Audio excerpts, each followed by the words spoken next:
Mi eterno y soberano Dios Jesús de Nazaret, pido tu permiso para compartir tu palabra. Enséñanos, Señor. Enséñanos.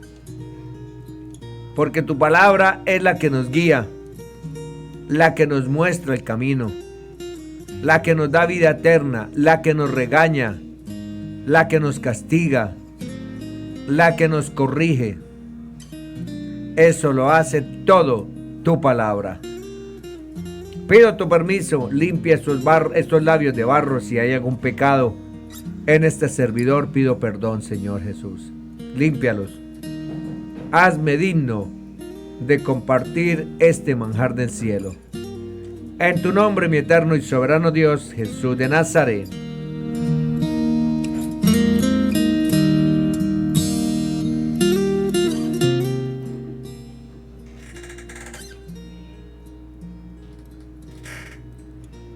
Aleluya.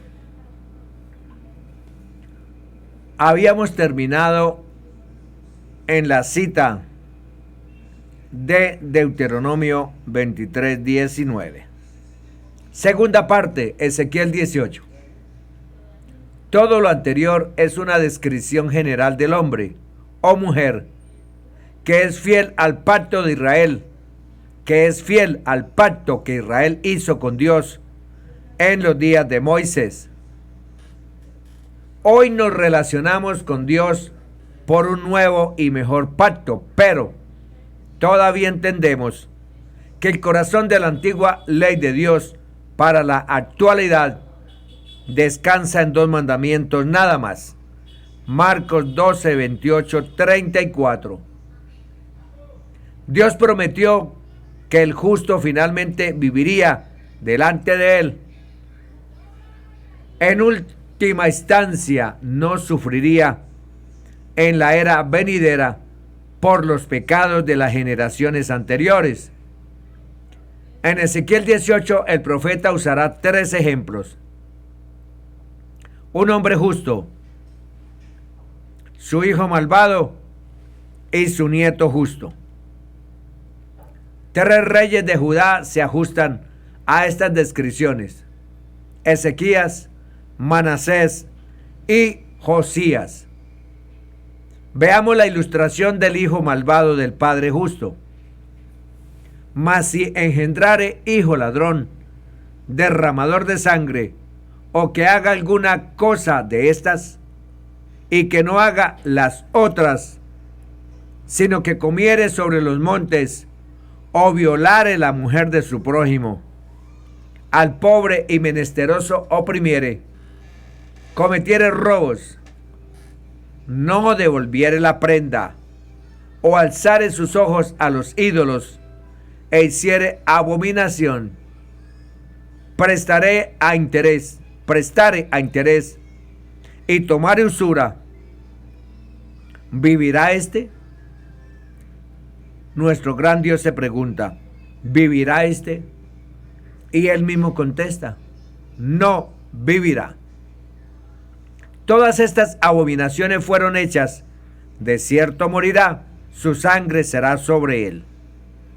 Si el justo mencionado en Ezequiel 18, 5, 9 tiene un hijo malvado que haga alguna cosa de estas, entonces ese hijo cargará con su propia culpa.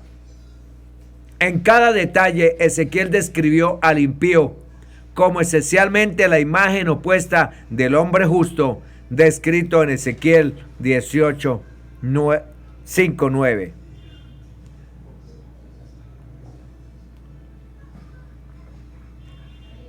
Mientras que el primero hace todo lo posible para preservar la vida, incluso la de los pobres, para el segundo las vidas de los demás son prescindibles si interfieren con las propias actividades egoístas de esa persona. Aunque este hombre malvado tuviera un padre justo, tendría que responder por su propio pecado. Su sangre será sobre él. Respondiendo al refrán mencionado en Ezequiel 18:2, este malvado comió las uvas agrias y sus dientes tendrán la dentera. su sangre será sobre él, tanto la sangre del inocente que avasalló, como su propia sangre, que por su mal hecho ya perdió. La sangre de su propia alma y vida, es decir, toda la culpa de su miseria en el tiempo y la eternidad, caerá sobre sí mismo, quien trajo sobre sí todos esos dolores por sus propias maldades. Veamos ahora la ilustración del hijo justo del padre malvado.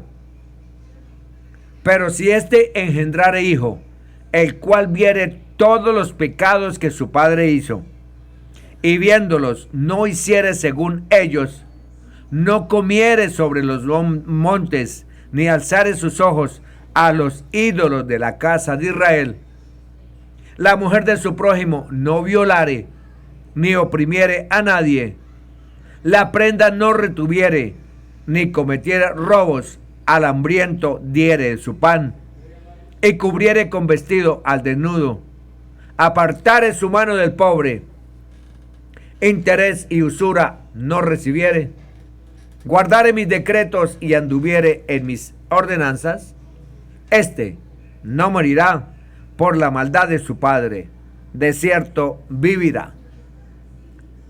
Su padre, por cuanto hizo agravio, despojó violentamente al hermano, e hizo en medio de su pueblo lo que no es bueno. He aquí que él morirá por su maldad. Ezequiel usó el ejemplo del hombre impío retratado en Deuteronomio 18, 10, 13 y su hijo. Si el hijo los ve y viéndolos no hiciere según el mal que hacen ellos, puede vivir una vida justa.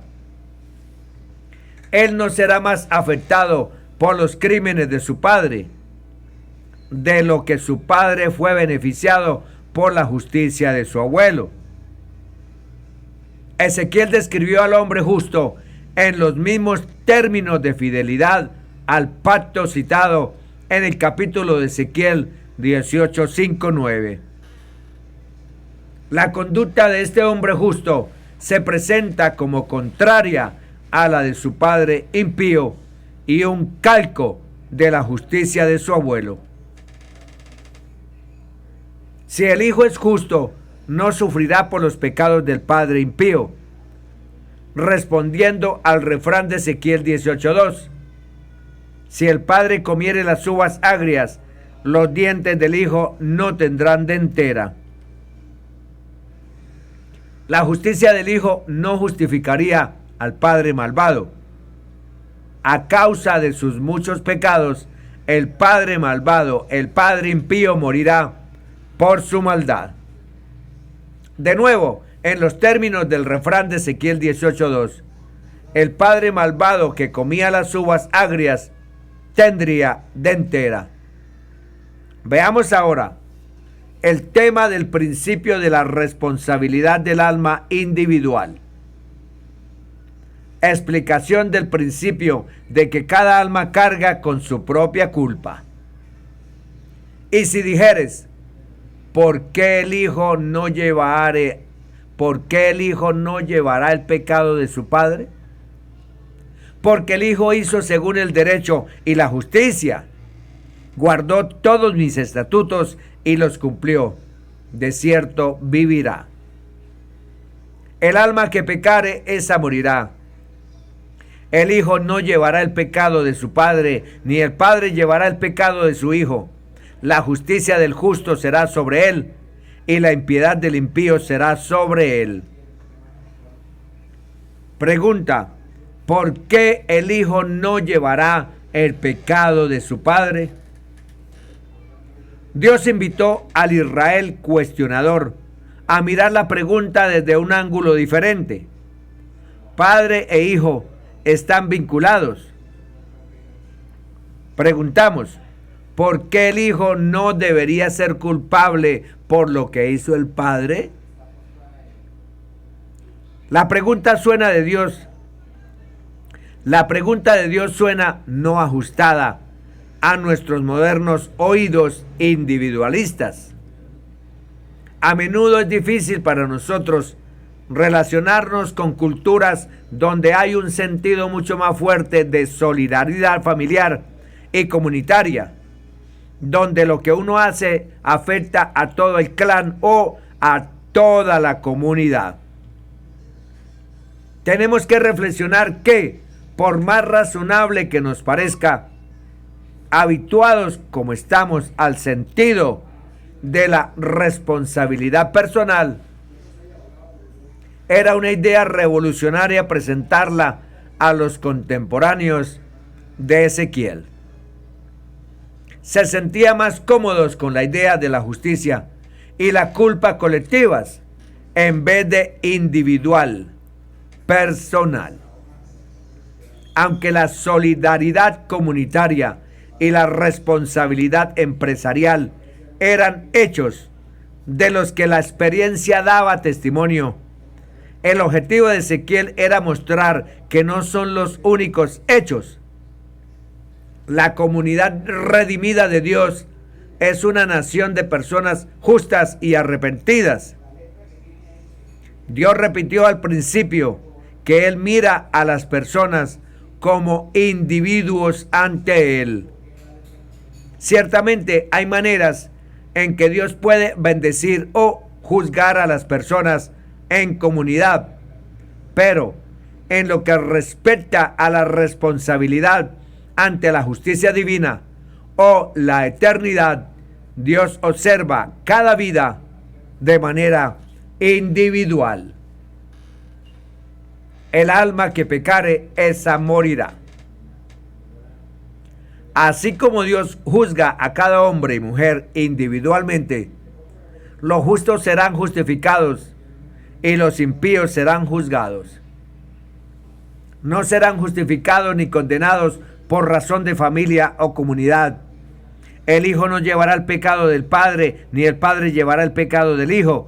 Es necesario repetir y aclarar esto.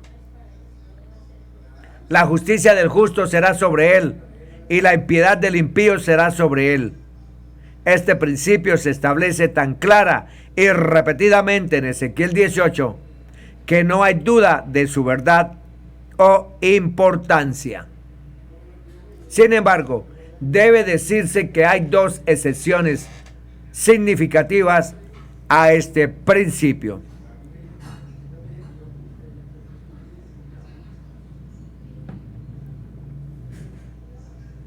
El Nuevo Testamento nos enseña claramente que la culpa de Adán pasó a toda la raza humana y que la justicia de Jesucristo pasa a todos los que creen en Él. Romanos 5, 12, 19. Estos hombres, uno terrenal, otro celestial, absolutamente como representantes de la humanidad, significan la misma imagen de Dios, con la diferencia que uno es hijo de Dios por creación y otro es engendrado por el Espíritu Santo de Dios, es decir, salió de Dios. Todos necesitamos perdón, justificación, salvación, redención, y otro es el Salvador del mundo. Es el deseo de Dios que los malvados se conviertan. Mas el impío, si se apartare de todos sus pecados que hizo, y guardare todos mis estatutos, e hiciere según el derecho y la justicia, de cierto vivirá, no morirá.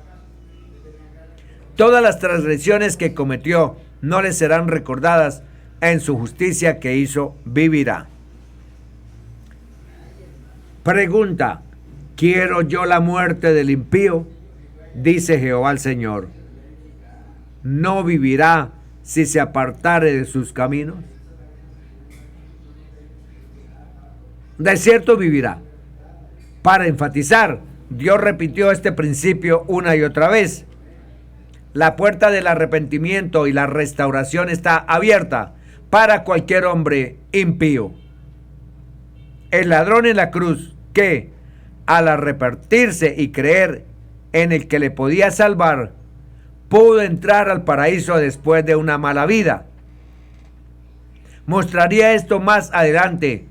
El corazón contrito y humillado no despreciará Dios. Lucas 23, 39, 43. Uno puede sentir la emoción de Ezequiel cuando anuncia el veredicto para aquellos que cumplan con estas condiciones. Ciertamente vivirá, no morirá. Los actos de rebelión del pasado serán descontados y su justicia presente será todo lo que importa, por creer a aquel que concede el perdón. Todas las transgresiones que cometió no le serán recordadas. Dios no prometió una restauración probatoria o una demostración de méritos alcanzados para el impío que se arrepiente. Él prometió una restauración completa. La lección de estos dos ejemplos es obvia y respondía a sus preguntas. Las personas determinan su propio carácter y destino por las decisiones que toman. Ni los exiliados en Babilonia, ni los ciudadanos en Jerusalén fueron prisioneros ni víctimas de algún consejo o decisión que los obligara a actuar como lo hicieron. ¿Quiero yo la muerte del impío?, se pregunta Dios. En esto Dios explicó un principio básico acerca de su naturaleza y trató con la humanidad. Dios no se complace especialmente en la muerte de los impíos. El corazón de Dios es que el impío se arrepienta, se vuelva de sus caminos y viva. Dios no es sádico, Dios no es cruel, haciendo imposible el arrepentimiento o porque le encante ver sufrir a la humanidad. Lamentaciones 3, 19, 39.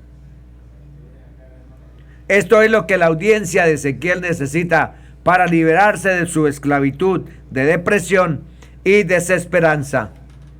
Una nueva visión en Dios, un Dios que está del lado de la bendición y la vida, no del lado de la maldición y la muerte.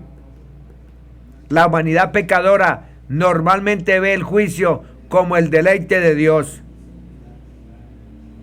Nada podría estar más lejos del deseo de Dios. De lo contrario, no habría enviado a su único Hijo para ser juzgado en la cruz por el pecado de todo el mundo. 1 Juan 2, 1, 2. Es el anhelo, la voluntad y el propósito del Señor que los hombres se salven. Tal anhelo debe ser compartido por todo predicador que tenga claro hablar del juicio de Dios. El hecho de que Dios no se complazca en la muerte del impío no significa que no sucederá su juicio. Su juicio se cumple porque se cumple.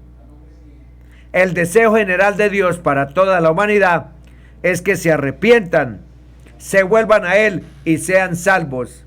Sin embargo, Él no perdonará los requisitos de justicia y santidad exigidos para aquellos que rehúsan volverse a Él. Si Dios no se complace en la muerte del impío, no puede haber hecho un decreto para abandonarlo a la maldad de su naturaleza y luego condenarlo por lo que no pudo evitar. Entonces veamos sobre la promesa de juicio de Dios para el justo que se aparta. Mas si el justo se apartare de su justicia y cometiere maldad, e hiciere conforme a todas las abominaciones que el impío hizo, Dios pregunta, ¿vivirá él? Ninguna de las justicias que hizo le serán tenidas en cuenta. Por su rebelión con que prevaricó y por el pecado que cometió, por ello morirá. Dios no prometió refugio para el hombre que aparenta justicia y se vuelve a las abominaciones e idolatría de los impíos. Ninguna de las justicias que hizo le serán tenidas en cuenta. Esto es trágico, pero cierto. La vida justa de un hombre o una mujer que han sido reconocidos por ella puede ser olvidada ante Dios y el hombre por un giro hacia la iniquidad. Cuando ese sea el caso, Dios prometió que a causa de sus pecados morirá. Aunque el verso 24 de Ezequiel 18 plantee supuestamente para algunas dificultades sobre el texto de las Escrituras acerca de la perseverancia final de los santos, recordando que estos superaron caídas y desaciertos, tales advertencias sobre no descuidar el obrar con justicia deben permanecer en las Escrituras.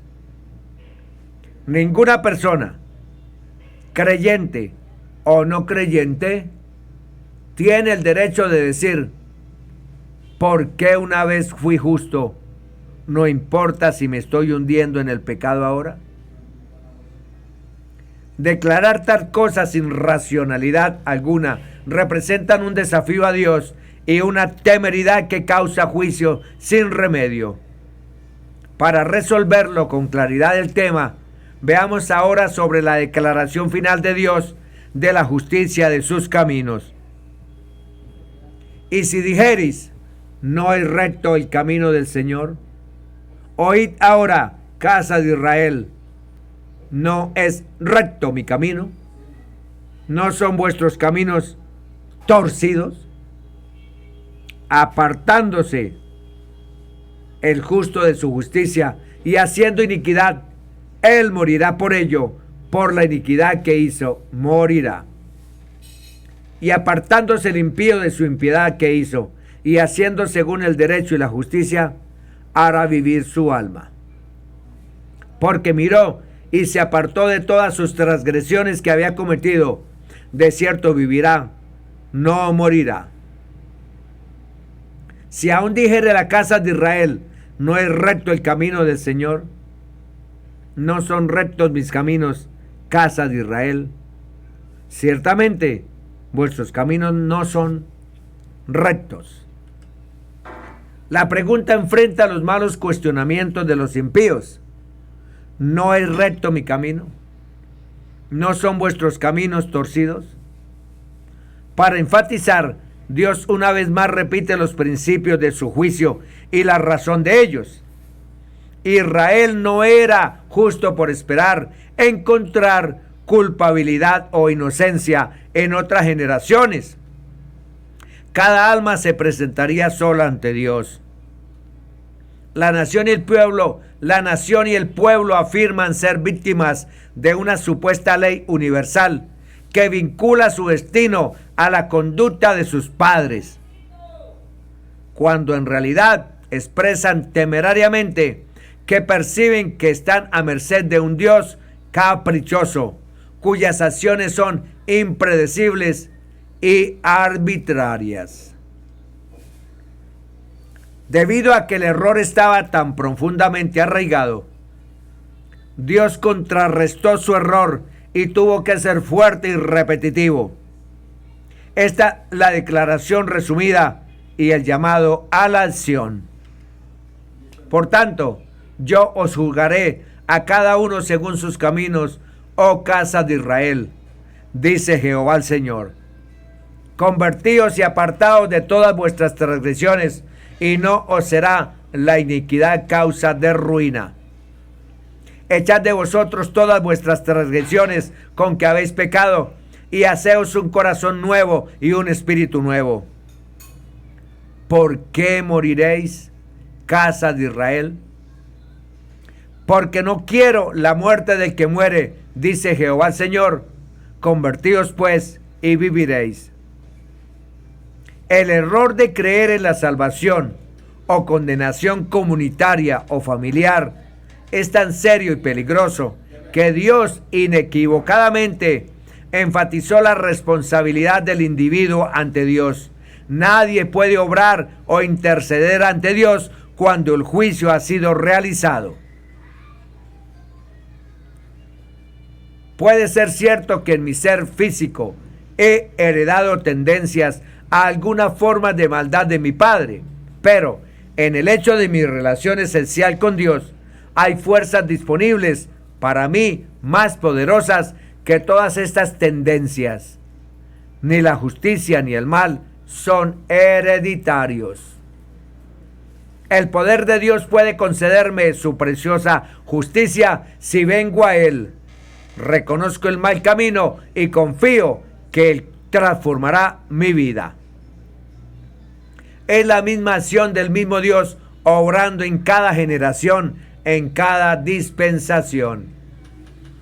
Debido al principio de responsabilidad individual ante Dios, es absolutamente esencial que cada alma se arrepienta y evite que su iniquidad se convierta en su ruina. Venid a mí es la invitación del que puede perdonar y darnos su justicia. Las personas no pueden contar con un tesoro de buenas obras pasadas para asegurar su bienestar futuro, ni necesitan desesperarse por una carga de maldad que les impida disfrutar de la vida y la justicia en Dios. Haceos un corazón nuevo y un espíritu nuevo. Es el mandato divino. En esto Ezequiel señaló a todos sus oyentes y lectores a esperar el nuevo pacto.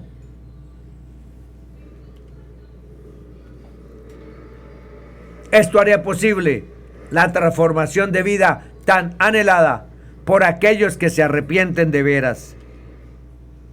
Más tarde, Ezequiel hablaría más sobre cómo Israel finalmente se apropiaría de un nuevo corazón y espíritu. Ezequiel 36:26.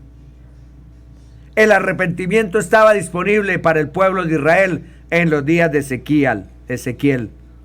Dios consideró importante que todos entendieran que Dios no quiere que ninguno perezca, sino que todos procedamos al arrepentimiento.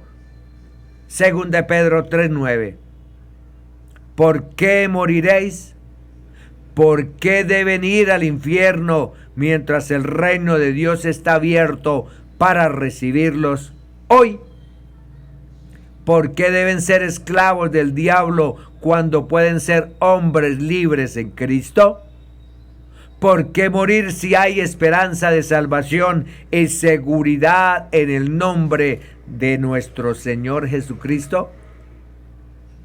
Dios terminó esta profecía con una fuerte y dramática exhortación y aplicación. El pueblo de Dios debe convertirse y vivir. No deben tener confianza fatalista o desesperanza en sus antepasados o descendientes. Ninguna presunta maldición generacional nos afecta ni nos afectará. Dios ha ofrecido una manera eficaz para que la humanidad venga a Él y deben venir como individuos. A los que presumen de la gracia de Dios les envía una severa advertencia. A los que desesperan de la vida les ofrece esa esperanza. En ambos aspectos proporciona un saludable correctivo a un enfoque sistemático del mal y el sufrimiento humano que absuelve al individuo de la responsabilidad de su propia vida y su propio destino. Hay vida en Cristo Jesús, y el que venga rendido a Cristo tendrá vida, salvación y seguridad eterna. Bendiciones para todos, en el nombre que es sobre todo nombre, Jesús de Nazaret.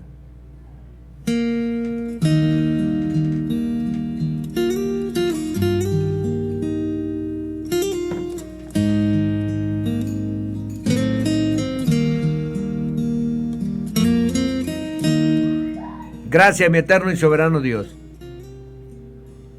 por darme permiso de compartir tu palabra. Gracias, Señor. Ahora permite que tu palabra llegue donde esté la necesidad, comenzando por este servidor. Gracias, mi eterno y soberano Dios. Jesús de Nazaret.